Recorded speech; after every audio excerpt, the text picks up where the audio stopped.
রাত প্রায় 2:30। মেহবুবা রহমান নিজের রুমে বসে তাহাজ্জুদের নামাজ পড়ছেন। নিজের মনকে শান্ত রাখার একমাত্র ঔষধ হচ্ছে নামাজ। নিজের 2 ছেলের প্রতি ভীষণ অসন্তুষ্ট তিনি। হঠাৎ কলিং বেলের শব্দে তার টনক নড়ল। এত রাতে কে বাসায় আসতে পারে সেটা তার জানা। তবুও উঠে নিজের রুমের দরজায় এসে দাঁড়াল। বাসার কাজের মেয়েটা ঘুম ঘুম চোখে উঠে দরজা খুলে দিল। জয় আর মাহাদ এসেছে। জয় মাহাদকে ধরে দাঁড়িয়ে আছে। অতিরিক্ত ড্রাঙ্ক মাহাদ, ঠিকমতো দাঁড়াতেও পারছে না। জয় কোনোমতে ধরে তাকে সিঁড়ি বেয়ে উপরে তুলছে। ছেলের এই অধঃপতন মেহবুবা রহমান কিছুতেই মেনে নিতে পারে না। তিনি আর রুম থেকে বের হলেন না। কলিং বেলের শব্দে শামসুন্নাহার বেগম সিঁড়ির সামনে এসে দাঁড়ালেন। মাহাদের কাছে আসতেই চোখমুখ কুঁচকে ফেলেন। মদের গন্ধ তিনি কিছুতেই সহ্য করতে পারেন না। অতি আদরের নাতিটা এভাবে জীবনটাকে ধ্বংস করছে দেখে তিনি ভীষণ কষ্ট পান। জয়ের পিছু পিছু তিনি মাহাদের রুমে আসলেন। জয় কোনোমতে মাহাদকে বিছানায় শুইয়ে দিল। শামসুন্নাহার বেগম এগিয়ে এসে মাহাদের পা থেকে জুতা খুলতে লাগলেন। আর বিড়বিড় করতে লাগলেন, ওই কালনাগিনীটা আমার সোনার সংসার ধ্বংস করে ফেলছে। ওই মা জন্য আমার নাতিটা রসাতলে গেল। দাদির বিড়বিড় শুনে জয় কিছুটা বিরক্ত হল। এই বুড়িকে জয় একদমই পছন্দ করে না। প্রয়োজনের অতিরিক্ত কথা বলা এই মহিলার কাজ। জয়কে উদ্দেশ্য করে দাদি বলল, ওই জয়, তুই মাহাদরে এই সব ছাইপাশ খাইতে আটকাইতে পারিস না? জয় কি বলবে ভেবে পাচ্ছে না। সে বলল, দাদি আপনি তো জানেন মাহাদকে। ও কারো কথা শোনে? জয়ের কথা শুনে দাদি চোখ মুখ কালো করে ফেলল। আর বলল, তুই আটকাবি কেমনে? তুই তো নিজেই ছাইপাশ গিলা বইসা আছস। জয় এবার কিছুটা লজ্জা পেল। এমনিতেই বেচারা মহা টেনশনে আছে। রাত 2:30 বাজে অথচ সে বাসায় পৌঁছায়নি। বউ যে আজ তাকে সেই কেলানি দেবে তা সে ভালো করেই বুঝতে পারছে। তাই সে দ্রুত দাদিকে বিদায় দিয়ে বেরিয়ে গেল। শামসুন্নাহার বেগম কিছুক্ষণ মাহাদের চুলে হাত বুলিয়ে রুম থেকে বেরিয়ে গেলেন। সকালে ঘুম থেকে উঠতে দেরি হয়ে গেল দৃশ্যর। দ্রুত উঠে রেডি হয়ে নাস্তার টেবিলে বসল। লতা আপু আগেই টেবিলে বসে নাস্তা করছে। দৃশ্যকে দেখে বলল, কিরে রাতে তোর ঘুম হয়নি? চোখের নিচে কেমন কালো হয়ে গেছে? না আপু তেমন কিছু না। কাল অফিস থেকে আসার পর থেকেই তোর মুড অফ দেখছি। কি হয়েছে? দৃশ্য জোরপূর্বক হেসে বলল, কি যে বলো না আপু, তেমন কিছুই না। বুঝলাম। অফিস থেকে এসে তোর সময় হবে? আসলে চিন্তা করছিলাম আজ বিকেলে একটু বাজারে যাব। অফিসের ব্যস্ততায় বাজার করতে পারিনি 2 দিন। আর জিনিয়া তো অনেক লেট করে আসে। ঠিক আছে আপু, সন্ধ্যার দিকে আমরা যাব। লতা কিছুক্ষণ দৃশ্যের দিকে খেয়াল করে বলল, কিছু হয়েছে দৃশ্য? প্রশ্নটা দৃশ্যর মনে ভীষণভাবে আঁচড় কাটল। আসলেই কি কিছু হয়েছে? কিছু হওয়ার তো কথা নয়। অন্তত সে এতটা দুর্বল তো নিশ্চয়ই না। সে হালকা হেসে বলল, কিছুই হয়নি আপু, তুমি শুধু শুধু চিন্তা করছো। আচ্ছা ঠিক আছে, তুই নাস্তা করে বের হ। আমি বেরিয়ে যাচ্ছি, আমার আবার দেরি হয়ে যাবে। ঠিক আছে আপু। ভিড় ঠেলে খুব কষ্টে বাসে উঠল দৃশ্য। কিছু টাকা হাতে রাখা প্রয়োজন। তাছাড়া আজ বাজার করতে হবে, তার কিছু দেওয়া দরকার। তাই আজ রিকশা নিল না। দৃশ্যর বেতন খারাপ না, তবে বিগত কয়েক মাসে অগ্রিম খরচের তালিকাটা বেশ বড় হয়ে গেছিল। তাই এই মাসে প্রেসারটা বেশি যাচ্ছে। নেক্সট মাসে অনেকটা সামলাতে পারবে। ড্রিম ফ্যাশন হাউজের সামনে দাঁড়িয়ে দৃশ্য একটা দীর্ঘ নিঃশ্বাস ছাড়ল। নিয়তি তাকে এই জায়গায় এনে দাঁড় করাবে সেটা তার ভাবনাতে ছিল না। অন্তত ওই মানুষটার মুখোমুখি সে হতে চায়নি। মাথায় শুধু অতীতের স্মৃতিগুলো ভেসে বেড়াচ্ছে। দৃশ্য আর মাহাদের প্রায় প্রতিদিনই দেখা হয় স্কুলে। সরাসরি কথা না বললেও আর চোখে দুজন দুজনকে দেখে থাকে। মাঝে মাঝে মাহাদ তার বান্ধবীদের স্পেশাল অফার দিয়ে থাকে। তবে মাঝে মাঝে সে অফার মাহাদের উপরই ভারী পড়ে যায়। যেমন সেদিন দৃশ্য আর তার বান্ধবীরা ক্যান্টিনে এসে বসেছিল। মাহাদ ও তার বন্ধুরা তখন ক্যান্টিনে বসে চা খাচ্ছিল। দৃশ্যকে আসতে দেখেই রাফসান মৌকে তাদের টেবিলের কাছে আসতে ইশারা করল। মাহাদরা তাকে ডাকছে ভেবে খুশিতে গদগদ হয়ে উঠেছে মৌ যেতেই রাফসান বলল, ছোট আপু আজ এত দেরিতে আসলে যে ক্যান্টিনে? এমনি কিছু বলবেন ভাইয়া? ইসস মুখটা কেমন শুকিয়ে গেছে ছোট বেআইনটার। মৌয়ের মুখটা ফ্যাকাশে হয়ে গেল। সিনিয়র ভাইগুলা কি তার সাথে মজা করার জন্য ডেকেছে? পাশের টেবিলে দৃশ্য, নাবিলা আর সাইমা বসে দেখছে রাফসানের কাণ্ড। জয় বলে উঠল, যেহেতু দেখছিস আমাদের বাচ্চা বিয়াইনটার মুখটা শুকিয়ে গেছে, তাহলে দাঁড়িয়ে আছিস কেন? ঠান্ডা কিছু খাওয়া। দৃশ্য বুঝতে পারল মাহাদের ফ্রেন্ডরা মৌয়ের সাথে মজা নিচ্ছে। দৃশ্য দ্রুত মৌয়ের পাশে এসে দাঁড়াল। মাহাদ কপাল চুলকে আর চোখে দৃশ্যের দিকে তাকাল। দৃশ্য মুচকি হেসে বলল, হ্যাঁ ভাইয়া, একদম ঠিক বলেছেন। শুধু আমার ফ্রেন্ডের না, আমাদের সবারই গলা শুকিয়ে গেছে। কিন্তু আপনাকে কষ্ট করে যেতে হবে না ভাইয়া, আমরাই যাচ্ছি, আপনি কষ্ট করে একটু বিলটা দিয়ে দিন। রাফসান হেসে মাথা ঝাঁকিয়ে বলল, হ্যাঁ অবশ্যই পিচ্ছি সরি আপু। দৃশ্য একবার আর চোখে মাহাদকে দেখে মুচকি হাসি দিয়ে মৌকে সাথে নিয়ে চলে গেল। দৃশ্যর সেই হাসিটা অনেক রহস্যজনক লাগল মাহাদের কাছে। বেশ কিছুক্ষণ পর ক্যান্টিনের ছেলেটা বিল নিয়ে রাফসানের সামনে ধরল। রাফসান হাসিমুখে বিলটা নিয়ে খুলে স্তব্ধ হয়ে গেল। 13,500 টাকা বিল। রাফসানের বিস্ময় ভরা মুখ দেখে জয় বিলটা হাতে নিল। সে রীতিমতো শক। দুইজনের চেহারার দিকে তাকিয়ে মাহাদ বিলটা নিয়ে দেখল। রাফসান বীর করে বলে উঠল, মামা ভুলটা আমারই ছিল। পিচ্ছি ভাবির সাথে তো আর পারি না। ভাবলাম তার বান্ধবীকে একটু জব্দ করব, কিন্তু ভাবি তো পুরা পকেটে লাথি মারল। জয় বলল, পিচ্ছি ভাবিকে এখানে আসতে দেখে তখনই আমার গলা শুকিয়ে গিয়েছিল। নিশ্চয়ই একটা ঝামেলা পাকাবে।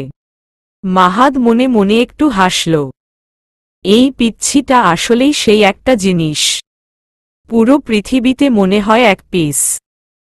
এমনিতে দেখলে মনে হয় ভাজা মাছটা উল্টে খেতে জানে না, কিন্তু ভেতরে ভেতরে শয়তানি বুদ্ধি সারাক্ষণ ঘুরে। মাহাদ ছেলেকে জিজ্ঞাসা করল, এত বিলের কারণ কি? ছেলেটা জানালো 20 টাকার 200টা কোক আর 40 টাকার 200 সাব বার্গার নিয়েছে, সাথে কয়েক বোতল পানি। ছেলেটার কথা শুনে মাহাত ও তার বন্ধুরা হা করে তাকিয়ে আছে। ছেলেটা আরও জানানো ক্লাস 8-এর 2 সেকশনের সকল স্টুডেন্টদের এই খাবার দিয়েছে। দৃশ্য যে তাদের বড় রকমের একটা বাস দিয়ে গেল সেটা বুঝতে তাদের বেশি সময় লাগল না। শেষ পর্যন্ত এই বিল মাহাদকে পরিশোধ করতে হয়েছে। সেদিন বিকেলে কোচিংয়ে বের হয়েছে দৃশ্য আর নাবিলা। মাহাদ সাইডে বাইকে হেলান দিয়ে দাঁড়িয়েছিল। দৃশ্য মনে মনে যে ভয় পাচ্ছিল তাই হল। মাহাদের ভয় আজ কোচিং আসতে চায়নি, কিন্তু বাবা আজ বাসায়, তাই আসতে হল। দৃশ্যকে দেখতেই এখানে দাঁড়িয়ে থাকে মাহাদ। দৃশ্যকে আসতে দেখে আঙ্গুল দিয়ে ইশারা করে তার কাছে ডাকল। মনে মনে কিছুটা ভয় পাচ্ছে দৃশ্য। মাহাদের সাথে তার সম্পর্ক তা অনেকটাই সহজ হয়ে এসেছে। তবুও আজ যেই কাণ্ড ঘটিয়েছে নিশ্চয়ই মাহাদ তাকে বকা দিবে, মাইরও দিতে পারে। মুচকি হেসে মাহাদের সামনে এসে দাঁড়াল। মাহাদ 2 হাত ভাঁজ করে দাঁড়িয়ে বলল, কি ব্যাপার, আজ এত দেরি করে আসলে কেন? এমনি দেরি হয়ে গেছে। নাকি আমার ভয় আসতে চাইছিলে না? দৃশ্য আমতা আমতা করে বলল, আমি ভয় কেন পাব? আপনার বন্ধু না আমার বান্ধবীদের তৃষ্ণা মেটাতে চেয়েছিল, তাই আমার সব বন্ধুদের ট্রিট দিয়ে দিল। ভালো করেছ। ভবিষ্যতে এমন চলতে থাকলে আমার সংসার যে লাটে উঠবে তা বুঝা হয়ে গেছে। দৃশ্য মাহাদের কথা কিছুই বুঝল না। বলল, মানে কিছু না, যাও কোচিং এ যাও। ওকে। দৃশ্য চলে যাচ্ছে আর মাহাদ একদৃষ্টিতে সেই দিকে তাকিয়ে আছে। এই পিচ্ছিটা কবে বড় হবে? আজকাল দৃশ্য নতুন অনুভূতির সাথে পরিচিত হচ্ছে। মাহাদকে দেখলে তার বুকের বা পাশে শীতলতা বয়ে যায়। মাহাদের সাথে ঘন্টার পর ঘন্টা ফোনে কথা বলতে ভীষণ ভালো লাগে। দৃশ্যকে মাহাদের যেই জিনিসটা আকৃষ্ট করে তা হল মাহাদের ধূসর চোখ। একদিন তো বলে ফেলেছিল, আপনার চোখ বিড়ালের মতো কেন? বিড়ালের মতো? এটাকে ধূসর চোখ বলে? কিন্তু আমার কাছে তো কেমন বিড়াল বিড়াল লাগে। তার মানে আমার চোখ তোমার পছন্দ না? তা বলিনি। আমার আপনার এই বিলাই চোখগুলো অনেক ভালো লাগে। আল্লাহ, এতক্ষণ বিড়াল অবধি ঠিক ছিল, এখন তো সোজা বিলাইতে চলে আসছে। মাহাদে কথা শুনে দৃশ্য খিল খিল করে হেসে উঠল। মাহাদ হঠাৎ দৃশ্যকে বলে উঠল, দৃশ্য, একটা কথা জিজ্ঞেস করি? বলুন। তোমার কাছে ভালোবাসার মানে কি? কথাটা শুনে দৃশ্য কয়েক সেকেন্ড চুপ থাকল। তারপর বলল, জানি না, তবে আমি মাকে আর ভাইয়াকে প্রচণ্ড ভালোবাসি। বাবাকেও বাসি, কিন্তু তাদের দুজনের থেকে একটু কম। কথাটা বলেই সে শব্দ করে হেসে উঠল, যে হাসি মাহাদের মনে কম্পন সৃষ্টি করল। সে বলল, আমরা সবাই ফ্যামিলিকে অনেক ভালোবাসি, কিন্তু আমি তোমাকে এই ভালোবাসার কথা বলছি না। ও বুঝতে পেরেছি। ফ্যামিলি বাদে আমি নাবিলাকে সবচেয়ে বেশি ভালোবাসি, তারপর মৌ আর সাইমাও আছে। মাহাদের এবার নিজের কপাল নিজেই চাপড়াতে ইচ্ছা করছে। কাকে কি বলছে? এই পিচ্ছির মাথায় শুধু শয়তানি বুদ্ধি ছাড়া আর কিছু নাই। আর সে এক পাগল গেছে এই পিচ্ছিকে ভালোবাসা বুঝাতে। দৃশ্য কথা শেষ করে গেল ডিনার করতে। টেবিলে বসে খেতে শুরু করল। দৃশ্যর বাবা গম্ভীর মুখে বলল, দৃশ্য, এইবার ফাইনালে যদি তোর রেজাল্ট খারাপ হয়েছে তো এই মোবাইল আমি এক আছাড়ে ভাঙব। যখন দেখি তখনই হাতে মোবাইল। দৃশ্য ভীষণ ভয় পেয়ে গেল। আজকাল সে আসলেই বেশি মোবাইল হতে নিয়ে ঘুরছে। সারাক্ষণ মাহাদের সাথে চ্যাটিং চলে তার। ভয়ে আমতা আমতা করে বলল, সরি বাবা, এমন আর হবে না, মনে থাকে যেন। আর ফাহিম, তুই রাতে দেরি করে বাসায় আসা শুরু করেছিস? বাবার কথা শুনে ফাহিমের কাশি উঠে গেল। সে বুঝতে পারল এখন তার ক্লাস নিবে বাবা। রাগী চোখে দৃশ্যের দিকে তাকাল। ভাইয়ের দৃষ্টি বুঝতে পেরে দৃশ্য মুখ ভেঙচি কাটল। যার মানে এবার তোমার খবর আছে। ফাহিম এক গ্লাস পানি খেয়ে বলল, না তো বাবা, আমি তো ঠিক সময়ে বাসায় চলে আসি। এমনটাই যেন হয়। জি বাবা। দৃশ্য ফাহিমের দিকে তাকিয়ে মুচকি মুচকি হাসছে। আর ফাহিম তাকে বারবার চোখ রাঙাচ্ছে। খাওয়া শেষে দৃশ্য রুমে গেল। ফাহিম দৃশ্যর রুমে এসে বলল, ওই সারাদিন তোর মোবাইলে কি? বাবা অবধি নোটিস করেছে? আমি কি করব? আমি সারাদিন বই নিয়ে বসে থাকলে বাবা দেখে না। যখনই ফোন হাতে নেই বাবা চলে আসে। এমন কিছু করিস না যাতে ভাই রাগ হয়ে যায়। আমাদের মান সম্মান যাবে, এমন কিছু ঘটলে বাবার আগে আমি তোকে কেটে নদীতে ভাসিয়ে দিব। দৃশ্য বিরক্ত হয়ে বলল, আমার সাথেও গুন্ডামি শুরু করেছিস ভাইয়া? তুই না পাশের এলাকার কোনো ছেলেদের সাথে 2 বার মারামারি করে হসপিটাল অবধি পৌঁছেছিস। তবুও তোর গুন্ডামির শখ মিটেনি? ফাহিম রেগে দৃশ্যর বেনুনিতে দিল এক টান। দৃশ্য চিৎকার দিয়ে ফাহিমকে মারতে দৌড়াতে শুরু করল। 2 ভাই বোন খুনসুটিতে মেতে উঠল। দৃশ্য ক্লাসে বসে মনোযোগ দিয়ে ক্লাস করছে। আতিক স্যার গতকাল কোচিংয়ে এই ম্যাথগুলি করিয়েছে, কিন্তু সে এই ম্যাথের আগা মাথা কিছুই বুঝেনি। আজ ক্লাসে তিনি সব স্টুডেন্টদের ওই ম্যাথ করতে দিয়েছে। দৃশ্য বারবার এদিক ওদিক তাকাচ্ছে। আতিক স্যার বিষয়টা লক্ষ্য করে দৃশ্যর পাশে এসে বলল, কি ব্যাপার দৃশ্য, এই ম্যাথ করতে এতক্ষণ লাগে? গতকাল না বুঝিয়েছি? দৃশ্য আমতা আমতা করে বলল, স্যার আমি তো এইটা অনেক ভালো করে বুঝেছি, কিন্তু এখন কিছুতেই মনে করতে পারছি না। আতিক স্যার চোখ গরম করে বলল, হাত পাত। দৃশ্য ভয় ভয় বলল, কেন স্যার? আতিক স্যার দাঁতে দাঁত চেপে বলল, তোকে খুশিতে চকলেট দিব তাই। দৃশ্য ভালো করেই জানে এই চকলেট কোনো চকলেট, তাই ঢোক গিলে বলল, থাক স্যার, আমার চকলেট লাগবে না। আতিক স্যার এক ধমক দিয়ে বলল, এখনই হাত পাত। সব সময় তুই ফাঁকিবাজি করিস, আজ তোর খবর আছে। দৃশ্য আর চোখে একবার স্যারের হাতের মোটা বেতটা দেখে নিল। ভীষণ ভয় লাগছে, এই বেতের বাড়ি তার হাতে পড়লে হাতটাই খসে পড়বে। ভয় ভয় হাত সামনে বাড়াল, আর চোখ বন্ধ করে নিল। ভীষণ জোরে শব্দে দৃশ্য কেঁপে উঠল। মনে হচ্ছে তার হাতটা জ্বলে যাচ্ছে। চোখ খুলতেই গড় গড় করে পানি পড়তে লাগল। নাবিলা, মৌ আর সায়মা করুণ চোখে দৃশ্যকে দেখে যাচ্ছে।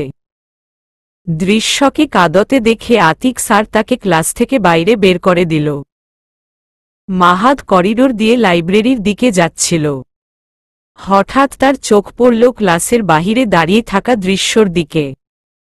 ভালো করে খেয়াল করতেই দেখতে পেল দৃশ্য হাতের দিকে তাকিয়ে শব্দহীন কান্না করছে। তার নাকের ডগা লাল হয়ে গেছে। ফর্সা মেয়েদের এই এক জ্বালা, কান্না করলেই সবার আগে নাক আর কান লাল হয়ে যায়। 2 বেনুনি করা কান্নারত কিশোরীকে দেখে মাহাদের প্রেমিক মনটা বিচলিত হয়ে উঠল। সেই দৌড়ে দৃশ্যর সামনে পৌঁছাল। হঠাৎ কাউকে আসতে দেখে দৃশ্য কান্না বন্ধ করে দিল। মুখ তুলে মাহাদকে দেখে অবাক হল। মাহাদ বিচলিত হয়ে প্রশ্ন করল, এই পিচ্ছি কাঁদছ কেন? মাহাদের এই কথায় কি ছিল তা দৃশ্যর জানা নেই, তবে সে এবার জোরে কান্না শুরু করল। হাত ধরে কাঁদতে দেখে মাহাদ দৃশ্যর হাত সামনে মেলে ধরল, আর দেখতে পারল হাতে মোটা লাল দাগ বসে গেছে। সামনে উকি দিয়ে দেখতে পারল ক্লাসরুমে আতিক স্যার। সে বুঝতে পারল কি ঘটেছে, তাই সে দৃশ্যর হাত ধরে হাঁটতে শুরু করল। দৃশ্য তখনও ভ্যা ভ্যা করে কাঁদছে। মাহাদ তাকে মেডিকেল ফ্যাসিলিটিজ রুমে নিয়ে আসল। একটা শীটে বসিয়ে গেল মলম আনতে। তাক থেকে একটা মলম এনে তার পাশে বসে মলম লাগতে শুরু করল। এতক্ষণ কান্নার জন্য দৃশ্য কিছুই বুঝতে পারেনি, কিন্তু এখন মাহাদ হাত ধরায় তার অন্যরকম লাগছে। অনুভূতিটা ঠিক কেমন তা সে জানে না, তবে তার ভীষণ লজ্জা লাগছে। এই মানুষটার সামনে সে এতক্ষণ ভ্যা ভ্যা করে কেঁদেছে। মান সম্মান আর কিছুই রইল না। মাহাদ দৃশ্যকে উদ্দেশ্য করে বলল, আতিক স্যার কেন মারল? সে ফোপাতে ফোপাতে বলল, একটা ম্যাথ পারিনি তাই। পারনি কেন? উনি বুঝিয়ে দেয়নি? দিয়েছিল, কিন্তু আমি কিছুই বুঝিনি। না বুঝলে বলনি কেন? এবার আর দৃশ্য কোনো জবাব দিল না।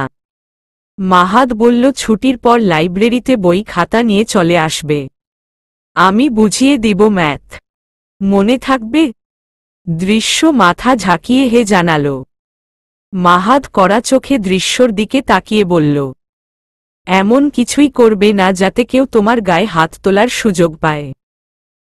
আমি সহ্য করতে পারবো না। আর বড়দের সাথে আমি বেয়াদবি করতে চাই না। স্যার ছাড়া অন্য কেউ হলে হাতটাই কেটে ফেলতাম। নেক্সট টাইম লেখাপড়ায় কোনো গাফিলতি যেন না হয়। দৃশ্য মাহাদের কথা শুনে ভয় পেল। এই লোকটা কতটা রাগী সেটা সে সেই দিন বুঝেছে। এই বিলাই চোখ যেন তাকে এখনই ভোৎস করে দিবে। সে দ্রুত চোখ নামিয়ে নিল। মাহাদ তাকে বসে থাকতে বলে বেরিয়ে গেল। কয়েক মিনিট পর হাতে আইসক্রিম নিয়ে ফিরল। দৃশ্য আইসক্রিম দেখে ভীষণ খুশি হল। মাহাদ নিজে প্যাকেট খুলে দৃশ্যের হাতে আইসক্রিম ধরিয়ে দিল। দৃশ্য মনের আনন্দে আইসক্রিম খাচ্ছে। আর মাহাদ এক মনে দৃশ্যর খাওয়া দেখল। দৃশ্যর বাচ্চাদের মতো খাওয়া দেখে মাহাদ হেসে ফেলল। পকেট থেকে টিস্যু বের করে দৃশ্যর কাছে বসল। হঠাৎ মাহাদকে পাশে বসতে দেখে দৃশ্য অবাক হয়ে গেল। মাহাদ টিস্যু দিয়ে দৃশ্যর মুখ পরিষ্কার করে দিল। মাহাদের এই যত্নটুকু দৃশ্যর খুব ভালো লাগল। ধূসর চোখগুলো আজ অনেক কাছ থেকে দেখছে। কেমন নেশা ধরানো চাহনি তার। মাহাদ দূরে সরে বসতেই দৃশ্য বাস্তবে ফিরল। ঈশস এতক্ষণ কি সব ভাবছিল সে। ক্লাস ছুটির পর দৃশ্য আর নাবিলা আসলো লাইব্রেরিতে। দুজনেই চেয়ার টেনে মাহাদের সামনে বসল। মাহাদ নাবিলাকে দেখে কিছুটা বিরক্ত হল। এই বাচ্চাটা বডিগার্ড ছাড়া চলতে পারে না। সারাক্ষণ চারিপাশে বান্ধবীদের একটা বহর নিয়ে চলে। মাহাদ তানিমকে একটা টেক্সট করে দিল। কিছুক্ষণ পর তানিম আসলো লাইব্রেরিতে। তানিম এসেই নাবিলাকে উদ্দেশ্য করে বলল, কি ছোট আপু, তোমারও ম্যাথ নিয়ে প্রবলেম? না ভাইয়া, আমার তো ইংরেজিতে প্রবলেম। তাহলে এইখানে কি করো? এখানে তো ম্যাথ ক্লাস চলে। নাবিলা মুখটা কাচুমাচু করে বলল, ভাইয়া আমি তো দৃশ্যের সাথে এসেছি। ভাবি কি কোলের বাবু যে তুমি তার সাথে এসেছ? তামিমের কথা শুনে দৃশ্য এবং নাবিলা দুজনেই বড় বড় চোখ করে তাকাল। বেচারা তানিম পড়লে ফ্যাসাদে। মুখ ফসকে বলে ফেলেছে। নাবিলা চোখ কুঁচকে বলল, ভাবি কে? তানিম বীর বীর করে বলল, ভাবি মানে? ভাবি না তো বেবি বেবি। তানিমের কথা শুনে মাহাদ চোখ গরম করে তাকাল। এমনিতেই মাহাদের বন্ধুরা দৃশ্যকে কিছুটা ভয় পায়। যা মেয়ে কখন তাদের নাকানি চুবানি খাওয়ায় বলা তো যায় না। তানিম নাবিলাকে বলল, আরে মেয়ে বেশি কথা বলে, চলো তোমার ইংরেজি ক্লাস নেই। কথাটা বলেই সে নাবিলার পিঠের ব্যাগ ধরে টেনে দূরের টেবিলে নিয়ে গেল। দৃশ্য অবাক হয়ে তাদের কাণ্ড দেখছিল। মাহাদের কথায় তার ধ্যান ফেরে। হাতে কি এখনো ব্যথা আছে? না। মাহাদ নিজের ব্যাগ থেকে একটা স্যান্ডউইচ বের করে দৃশ্যর সামনে ধরল। আর বলল, তুমি এটা খেতে থাকো আর আমি তোমাকে ম্যাথ বোঝাচ্ছি। ওকে। দৃশ্য স্যান্ডউইচ খাচ্ছে আর ম্যাথ বোঝার চেষ্টা করছে। মাহাদ খুব ইজিভাবে দৃশ্যকে ম্যাথগুলো বুঝিয়ে দিল। মাহাদ যেমন ভালো গান গায় তেমনি সে লেখাপড়াতেও পটু। আফটার অল ক্লাসের ফার্স্ট বয় বলে কথা। দৃশ্য খুব সুন্দরভাবে ম্যাথগুলো বুঝল এবং দুইটা ম্যাথ মাহাদকে করেও দেখাল। পড়া শেষ করে মাহাদ বলল, সপ্তাহে 2 দিন লাইব্রেরিতে চলে আসবে, আমি তোমাকে বুঝিয়ে দিব। মনে থাকবে? জি ভাইয়া। তারপর দৃশ্য আর নাবিলা বেরিয়ে গেল স্কুল থেকে। তানিম মাহাদের কাছে আসতেই পিঠে এক ঘা বসিয়ে দিল মাহাদ আর বলল, ওই শালা তোদের ভাবি বলতে মানা করছি না? আর ভাবি থেকে সোজা বেবি? আরে ব্যাটা বেবি বলতে তোর বেবি বুঝাইছি। আমাদের জন্য তো জাস্ট ভাবি। দেখ শালা এমনি এক বাচ্চাকে ভাবি বলতে হইতাছে। তার উপরে আবার প্যারা দিস না। তোদের জন্য একদিন আমি মহা ঝামেলায় পড়ব। আগে আমার অনুভূতি ওকে বুঝিয়ে নেই, তারপর যত খুশি ভাবি ডাকিস। তুই তো শালা এত দিনেও বলতে পারলি না। তোর জায়গায় আমি হলে প্রথম দিনেই প্রপোজ করে দিতাম। হ্যাঁ, প্রথম দিনই প্রপোজ করতাম আর আমার গালটাও লাল করে দিত, তাই না? তাছাড়া প্রথম দিন তো আমাকে বেকুব বানায়া গেছে। হ্যাঁ, সেটা তো জীবনেও ভুলব না। মজা নিস না তো। এই বাচ্চাটাকে কিছু বললে কি বুঝবে? তুই খামোখাই প্যারা নিচ্ছিস। আমার মতে প্রপোজ করে ফেল। কারণ দৃশ্য চোখে তোর জন্য কিছু একটা দেখেছি আমি। তাছাড়া বড় হওয়ার জন্য অপেক্ষা করলে দেখবি পাখি অন্য খাঁচায় ঢুকে গেছে। কথাটা শুনেই মাহাদের ভীষণ রাগ হল। দৃশ্যকে অন্য কারো সাথে সে চিন্তাই করতে পারে না। এই বাচ্চা মেয়েটা ধীরে ধীরে তার অনুভূতির সাথে মিশে গেছে। তার কিশোর মন সেই কিশোরীর প্রেমে বারংবার হাবুডুবু খাচ্ছে। কয়েকদিন পরই এইচএসসি পরীক্ষার্থীদের বিদায় অনুষ্ঠান। নেক্সট ইয়ার এই সময়ে মাহাদরাও বিদায় নিবে। তাই এই বছর তারা বেশ মজা করে এদিনটা পালন করতে চায়। তবে মাহাদের অন্য প্ল্যান আছে। এই দিনটাতে সে দৃশ্যকে তার মনের কথা বলতে চায়। আর মাত্র একটা বছর সেখানে থাকবে। তাই সে আর দেরি করতে চাইছে না। সব বন্ধুরা মিলে বিদায় অনুষ্ঠানের প্ল্যান করতে বসে পড়ল। সন্ধ্যার দিকে মাহাদ বাসায় ফিরল। বাসায় ফিরেই ড্রয়িং রুমের সোফায় মাহিমকে দেখতে পেল। বসে বসে সবজি পাকোড়া খাচ্ছে। পাশে দাদি বসে বসে পান চিবুচ্ছে। এটা তার দাদির পুরনো অভ্যাস। সারাদিন পান চিবিয়ে মুখ লাল করে রাখবে। মাহাদকে দেখেই দাদির মুখে হাসি ফুটে উঠল। বরাবরই মাহাদ তার প্রিয় নাতি। মাহিমের সাথে দাদির ঠিক বনিবনা হয় না। সারাদিনে দুইজন লেগেই থাকে। মাহাদকে দেখেই দাদি বললেন, কিরে মাহাদ, এতক্ষণে তোর আসার সময় হলো? এই তো সুইট দাদি, স্কুলের সামনে অনুষ্ঠান তো সেটা নিয়ে ব্যস্ত ছিলাম।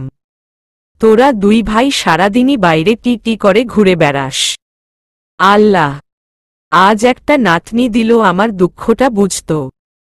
মাহিম মুচকি হেসে বলল, দাদি এসব আমাদের সামনের না বলে বাবার সামনে বলো, কাজে দিতে পারে।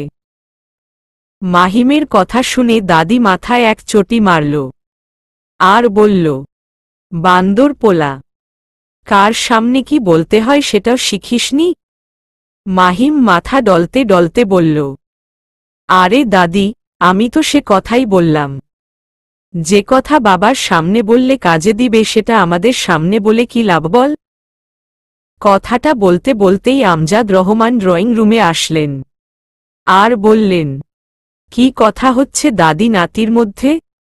আমার সামনে বললে কাজে দিবে কি কথা? শামসুন্নাহার বেগম এবার লজ্জায় পড়ে গেলেন। ছেলের সামনে এখন কিভাবে কথাটা বলবে? তাই তিনি চুপ হয়ে গেলেন। কিন্তু মাহিম তো চুপ থাকার পাত্র না। সে বলল, বাবা, দাদির একটা বিষয় নিয়ে ভীষণ আফসোস হচ্ছে। মাহিমের কথা শুনেই শামসুন্নাহার বেগমের কাশি উঠে গেল। তিনি চোখ গরম করে মাহিমের দিকে তাকালেন। মাহাদ হাসতে হাসতে গড়াগড়ি খাচ্ছে। আমজাদ রহমান কিছুই বুঝতে পারলেন না, শুধু বললেন, কি নিয়ে আফসোস হচ্ছে? দাদির একটা নাতনির খুব শখ বাবা, সেটা নিয়ে আফসোস হচ্ছে। আমজাদ রহমান মুচকি হেসে বললেন, আম্মা মনে আফসোস রাইখেন না। 5টা বছর ওয়েট করেন, তারপর একবারে নাতবউ দেখে মন ঠান্ডা করবেন। শামসুন্নাহার বেগম রেগে বললেন, হারামজাদা, লজ্জা শরম কিছু নাই। নিজে যেমন, পোলা গুলাও তেমনই হইছে।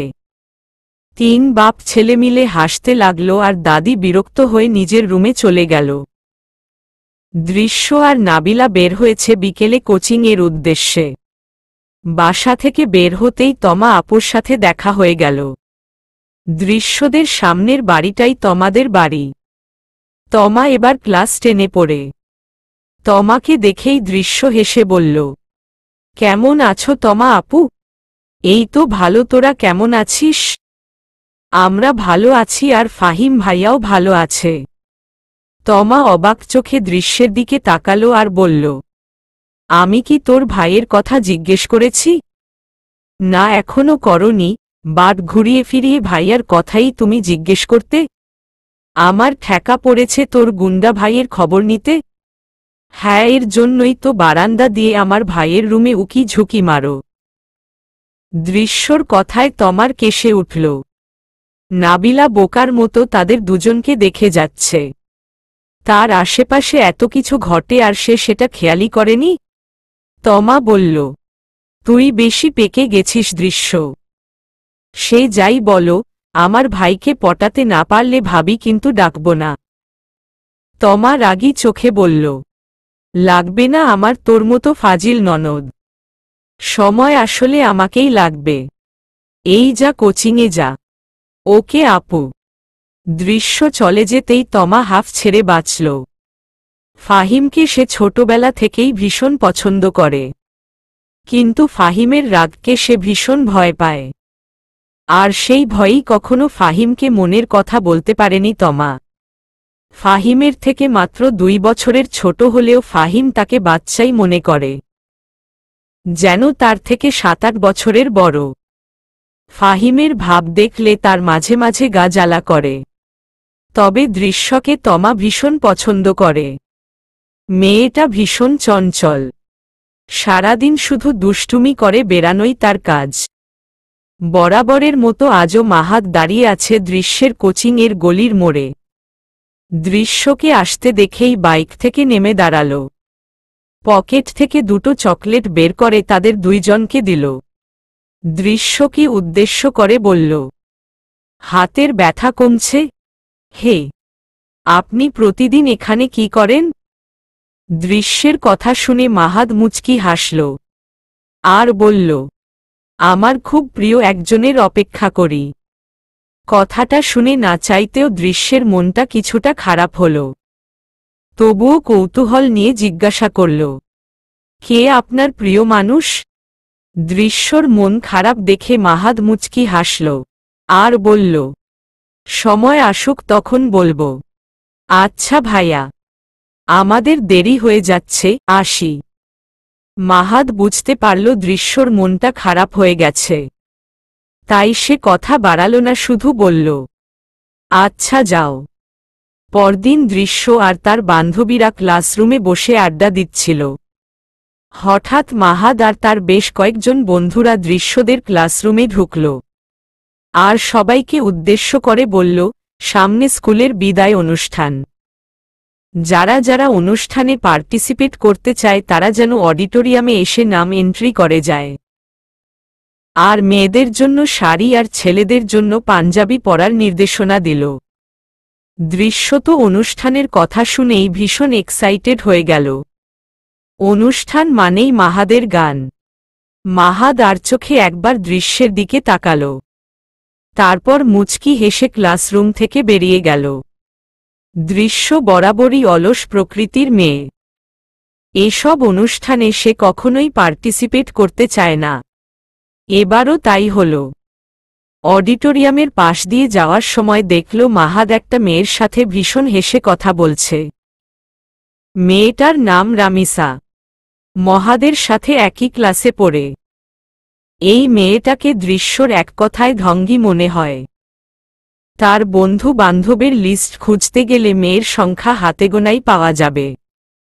দৃশ্যর মনে হঠাৎ এক সাগর অভিমান জমা হল। মাহাদের সেই প্রিয় মানুষটা রামিসা নয় তো? মাহাদ তাকে ছাড়া অন্য কোনো মেয়ের সাথে এত ইজিভাবে কথা বলবে বিষয়টা সে মেনে নিতে পারছে না। বক্ষস্থলের কোণায় সূক্ষ্ম ব্যথা অনুভব করছে সে। আর এক মুহূর্ত সে সেখানে দাঁড়াল না। সে সেখান থেকে দ্রুত বেরিয়ে গেল। আজ আকাশে কালো মেঘ জমেছে। এই মেঘ সবার দৃশ্যপটে আসলেও এক কিশোরীর মনে আকাশে যে মেঘ জমেছে তা দৃশ্যমান নয়। ভীষণ মন খারাপ নিয়ে বারান্দায় বসে দেয়ালে আঁকাআঁকি করছে দৃশ্য। এটা তার ছোটবেলার স্বভাব। যখনই মন খারাপ হবে বারান্দার দেয়ালে বিভিন্ন নকশা আঁকতে শুরু করবে। বারান্দার দেয়াল তার হাজারো নকশায় ভরপুর। এর জন্য মায়ের কাছে হাজার বকুনি খেয়েছে, কিন্তু তবুও এ বাজে স্বভাব ছাড়তে পারেনি। আজও তার ভীষণ মন খারাপ। মাহাদের সাথে তার সম্পর্কটা আসলে কি সেটা সে জানে না। নিজের থেকে 5 বছর সিনিয়র একজনকে ঠিক বন্ধুও বলা যায় না। শুধু এটা জানে মাহাদের সাথে কথা বলতে তার ভীষণ ভালো লাগে। সারাক্ষণ সেই ধূসর চোখগুলো দেখতে ইচ্ছে করে। আচ্ছা, ছেলেদের চোখে কি এত সুন্দর হয়? মাহাদকে নিয়ে তার অনুভূতিটাও এই কিশোরী মনটা বুঝতে পারে না। স্কুলের প্রায় অনেক মেয়েই মাহাদের ওপর ভীষণ ইমপ্রেস। এ কথা দৃশ্য নিজেও জানে, কিন্তু মাহাদকে কখনো কোনো মেয়ের সাথে খুব একটা মিশতে দেখেনি। তার মতে মাহাদ একমাত্র তার সাথে সবচেয়ে ভালো এবং ইজিভাবে মিশেছে। কিন্তু আজ রামিসার সাথে মাহাদকে ঠিক সহ্য করতে পারেনি দৃশ্য। কেন এমনটা হয়েছে তা সে জানে না। গতকাল রাত থেকে মাহাদ তাকে অসংখ্য বার কল আর মেসেজ করেছে, সে কোনো রেসপন্স করেনি। আজ সে স্কুলে আর কোচিংয়ে যায়নি। মাহাদ বেশ কয়েকবার কল করেছে ওকে, কিন্তু সে রিসিভ করেনি।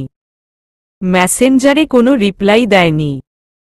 তার কিশোরী মনে প্রচণ্ড অভিমান জমা হয়েছে। দৃশ্যর হঠাৎ চোখ পড়ল পাশের বাসার বারান্দার দিকে। তমা আপু বারবার বারান্দায় আসছে আবার ফিরে যাচ্ছে। শত অভিমান এর মাঝেও মুখে হাসি ফুটে উঠল দৃশ্যর, কারণ তমা বারবার ফাহিমের রুমের জানালার দিকে তাকাচ্ছে। সুন্দরী মেয়েদের যদি লিস্ট করা হয় সেখানে তমা আপুকে অনায়াসেই জায়গা দেওয়া যায়। তমা আপুর চুল দেখে ছেলেরা ক্রাশ খায়। হাঁটু অবধি লম্বা ঘন চুল তার। ভীষণ শান্ত আর লজ্জাবতী মেয়ে সে। ছোটবেলা থেকেই দেখে এসেছে ফাহিম ভাইয়ের প্রতি সে ভীষণ দুর্বল। হবে নাই বা কেন? তার ভাই কম কি সে? 5 ফুট 11 ইঞ্চি লম্বা উজ্জ্বল শ্যামলা গায়ের রঙের ছেলেদের দেখলে সব মেয়েরাই দুর্বল হয়ে পড়ে। তাছাড়া এলাকায় ফাহিম ভাইয়ার বাপের ক্ষমতার একটা প্রভাব রয়েছে, যেটা তিনি প্রয়োজন ভেদে প্রয়োগ করে থাকেন। বাহিরে ফাহিম যেমন হোক না কেন, ভাই হিসেবে সে বেস্ট। হাজবেন্ড হিসেবে নিশ্চয়ই ভীষণ কেয়ারিং হবে। দৃশ্য মুচকি হেসে তমাকে উদ্দেশ্য করে বলে উঠল, ভাইয়া বাসায় নেই আপু। হঠাৎ দৃশ্যর কথায় তমা বিচলিত হয়ে পড়ল। এতক্ষণে সে দৃশ্যকে খেয়াল করল। এই বিচ্ছু যে এই জায়গাতে বসে আছে তা সে বুঝতে পারেনি। কিছুটা ঘাবড়ে বলল, তুই এই সময়ে বাসায় কি করিস? কোচিংয়ে যাসনি? গেলে কি আর এই জায়গায় দেখতে? আজ যাসনি কেন? এমনি ভালো লাগছে না তাই। তোর কি মন খারাপ? না। তমা বুঝতে পারল দৃশ্যর কোনো কারণে মন খারাপ।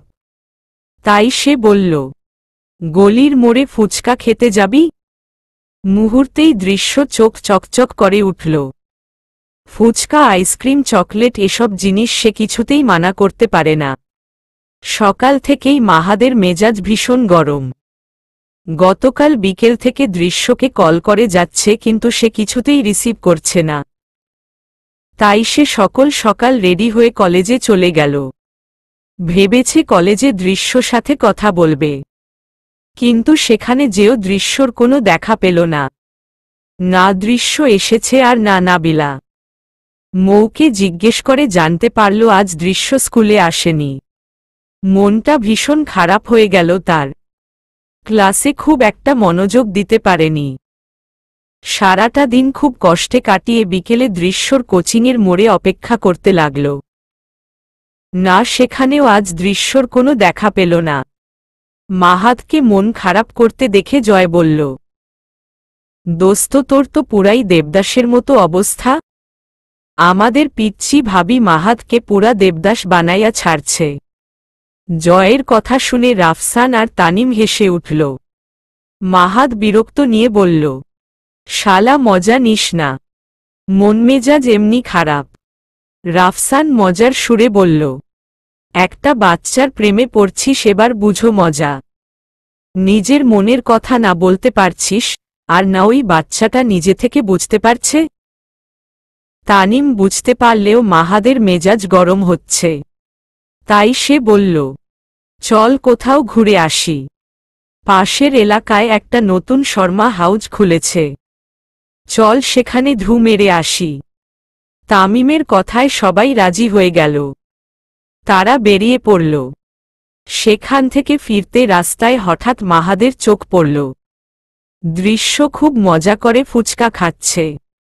পাশের আরেকটা মেয়ে যার সাথে হেসে হেসে কথা বলছে আর একটা করে ফুচকা মুখে পড়ে নিচ্ছে। দৃশ্য সে হাসি যেন মাহাদের অন্তরে জ্বালা ধরিয়ে দিল। এই মেয়ের টেনশনে গতকাল রাতে সে ঠিকমতো ঘুমাতে পারেনি। আজ সারা দিন চরম অস্থিরতায় কাটিয়েছে। যে মেয়ের জন্য তার বন্ধুরা তাকে দেবদাস টাইটেল দিয়ে ফেলেছে, সে মেয়ে কিনা আরামসে রাস্তায় দাঁড়িয়ে ফুচকা খাচ্ছে। মনে ভীষণ রাগ হল দৃশ্যর উপর। সে ফোনটা বের করে দৃশ্যকে কল করল। দৃশ্য হাতে থাকা ফোনের দিকে একবার তাকিয়ে আবার ফুচকায় মনোযোগ দিল। মাহাদের রাগটা যেন আরও বেড়ে গেল। এই বাচ্চা মেয়েটা কিনা তাকে ইগনোর করছে। মাহাদ যে রেগে আছে সেটা তার বন্ধুরাও খেয়াল করল। মাহাদ যেমন শান্ত ঠিক তেমনি পাগলাটে। বন্ধুরা মাহাদের রাগ সম্পর্কে ভালোভাবেই অবগত। ঠিক তখনই রেগে মাহাদ সামনে এগোতে গেলে তানিম তাকে আটকাল আর বলল, প্লিজ মাহাদ, এখানে কোনো সিন ক্রিয়েট করিস না, এতে দৃশ্যর সমস্যা হতে পারে। আর আমি যতটুকু জানি দৃশ্য এই এলাকাতেই থাকে, তাই এখন এখানে রাগ ঝাড়তে যাস না। রাফসান আর জয়ও একই কথা বলল। মাহাদ নিজেকে কিছুটা শান্ত করে সেখান থেকে চলে গেল। রাত 8টার দিকে মাহাদ বাসায় ফিরল। বাসায় ফিরেই আমজাদ রহমানের সাথে দেখা হলো তার। ছেলের মুখের দিকে তাকিয়ে বুঝতে পারলেন ছেলের কোনো কারণে মন খারাপ। তাই তিনি বললেন, কি ব্যাপার আমার রাজপুত্রর কি মন খারাপ? মাহাদ জোরপূর্বক মুচকি হেসে বলল, কই না তো বাবা। তা বাবা, তোমার গানের প্র্যাকটিস কেমন চলছে? ভালো। তুমি ঢাকায় যাবে কবে বাবা? আমি তো কাল বিকেলে যাব। তোমার জন্য অনেক ঝামেলা হয়ে যায় তাই না বাবা, ঢাকা টু রাজশাহী? আমজাদ রহমান কিছুটা হেসে বললেন, তা তো একটু হয়, কিন্তু আম্মা ঢাকায় যেতে চায় না, তাই তো বাধ্য হয়ে আমার একা একাই ঢাকা থাকতে হচ্ছে। চিন্তা করো না বাবা, ইন্টার শেষ করে আমিও ঢাকায় ভার্সিটিতে ভর্তি হব। তখন তুমি আমি একসাথে ঢাকায় থাকব। হ্যাঁ, সেটাই ভালো হবে। তখন আর আমি রাজশাহী ফিরব না, দেখবি তোর মা আর দাদি সুরসুর করে ঢাকায় চলে এসেছে। মাহাদ হেসে বলল, বাবা, আমি কিন্তু গানটাকে আমার ক্যারিয়ার হিসেবে নিতে চাই। আমজাদ রহমান ছেলের কাঁধে হাত রেখে বললেন, অবশ্যই, কেন না? আমার ছেলের প্রতি আমার সম্পূর্ণ আস্থা আছে। তুই অবশ্যই গানে খুব ভালো ক্যারিয়ার করতে পারবি। থ্যাংক ইউ বাবা আমাকে সাপোর্ট করার জন্য। তোদের দুই ভাইকে আমি সবসময় সাপোর্ট করি।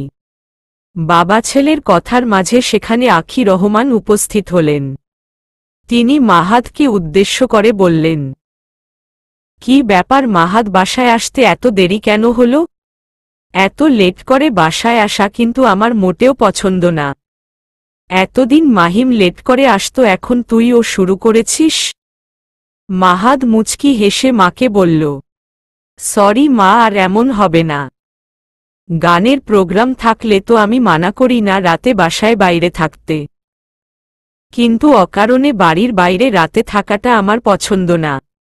মাহাদ মায়ের কোলে মাথা রেখে বলল, ওকে আম্মাজান, এরপর থেকে খেয়াল রাখব। আখি রহমান হেসে ছেলের মাথায় হাত বুলাতে থাকলেন। পরদিন স্কুলে এসেই মাহাদ দৃশ্যের খোঁজ করল। এখনো স্কুলে আসেনি। স্কুলের গেটে কিছুক্ষণ অপেক্ষা করার পর দেখতে পেল দৃশ্য আর নাবিলা আসছে। মাহাদ ইশারায় দৃশ্যকে কাছে ডাকল, কিন্তু দৃশ্য না দেখার ভান করে ক্লাসরুমে চলে গেল। মাহাদ অবাক হয় সেদিকে হা করে তাকিয়ে আছে। দৃশ্যর এমন করার কারণ সে কিছুতেই ধরতে পারছে না। সে চলে গেল সোজা অডিটোরিয়ামে। কাল স্কুলে অনুষ্ঠান, তাই তাকে বেশ কিছু কাজ দেখাশোনা করতে হবে। টিফিন আওয়ারে দৃশ্য, নাবিলা, মৌ আর সায়মা বের হল ক্যান্টিনের উদ্দেশ্যে। অডিটোরিয়ামের পাশ দিয়ে যেতেই তারা সবাই দাঁড়িয়ে পড়ল। কাল অনুষ্ঠানের জন্য অডিটোরিয়ামকে সুন্দরভাবে সাজানো হচ্ছে।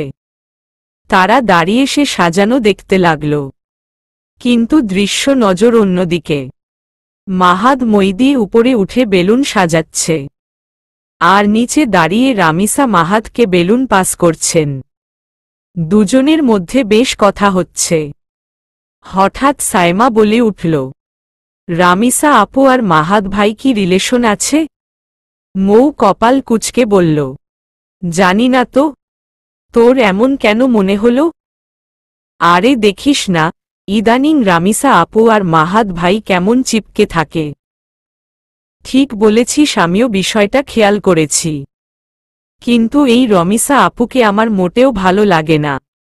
ভীষণ রকমের ঢঙ্গি মাইয়া, এর আদিক্ষেতা দেখলে গা জ্বালা করে।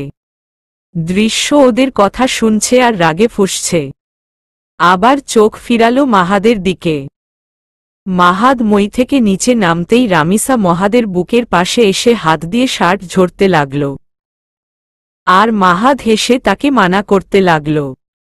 এই ঘটনাটা দৃশ্যর কোমল মনে ভীষণ আঘাত হানে। মাহাদকে অন্য কোনো মেয়ে স্পর্শ করছে এইটা সে কিছুতেই মানতে পারছে না। তার চোখ জোড়া মুহূর্তে ভিজে উঠল। মনে মনে সে মাহাদকে বেশ কয়েকটা গালি দিল। খুব সাবধানে সবার আড়ালে চোখ মুছে নিল, আর ভাবল, আর জীবনে কোনো দিন এই ব্যাটাকে দেখবে না, কোনোদিন এই লোকের সাথে কথা বলবে না। আর একবার তাকে কল দিল, অনেকগুলা গালি দিয়ে দিবে। দৃশ্য ছোটবেলা থেকে ভীষণ আদরে বড় হয়েছে। সবার ছোট হওয়াতে কোনোদিন নিজের কোনো জিনিস কারো সাথে শেয়ার করতে হয়নি, তাই সে নিজের জিনিসের ভাগ দেওয়া কখনো শেখেনি। তবে আজ তার মনে হচ্ছে কেউ তার সবচাইতে প্রিয় জিনিসে ভাগ বসাচ্ছে, যেটা সে কিছুতেই মানতে পারছে না। পরক্ষণে ভাবল, সে কি কোনোভাবে ওই মানুষটাকে নিজের বলে ভাবছে? আদৌ ওই মানুষটা কি তার? চলবে।